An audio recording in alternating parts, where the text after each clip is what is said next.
La violencia sexual es una de las más extendidas e invisibles. Puede afectar a mujeres de todas las edades, clases sociales, ambientes culturales y etnias.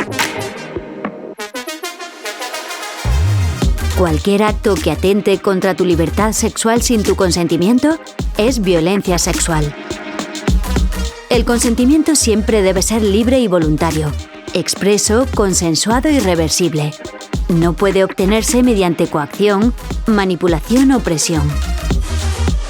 Existen muchos tipos de violencia sexual.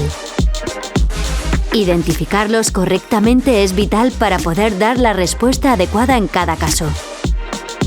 La violencia sexual digital es uno de estos tipos.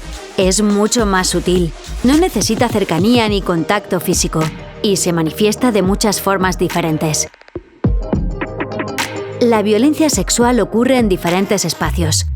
En el ocio nocturno podemos encontrar desde agresiones oportunistas, como miradas o tocamientos, hasta violencia física. También pueden darse agresiones por sumisión química premeditada, cuando el agresor suministra sustancias químicas a su víctima con la intención de anular su voluntad y aprovecharse de ella. La violencia sexual puede vivirse con un miedo intenso, al que se añaden sensaciones de impotencia y desesperanza. Pero no todas las personas reaccionan de manera similar, y todas las reacciones son normales. Todos hemos escuchado cosas acerca de la violencia sexual, pero ¿cuáles son verdad? La violencia sexual se sostiene en mitos relacionados con esta. Cuanto más mitos se interiorizan, más difícil es contemplar la existencia de este tipo de violencia. Por eso la educación es la mejor vacuna contra la violencia sexual. ¿Y qué podemos hacer para prevenirla?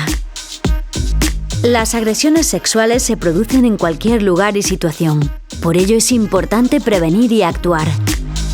Toma precauciones.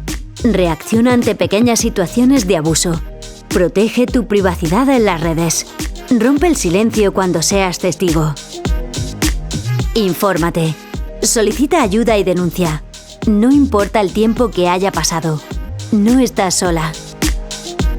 Llama al 900-504-405 o acude a un centro de atención CAIBIS. Te informamos, te atendemos, te acompañamos.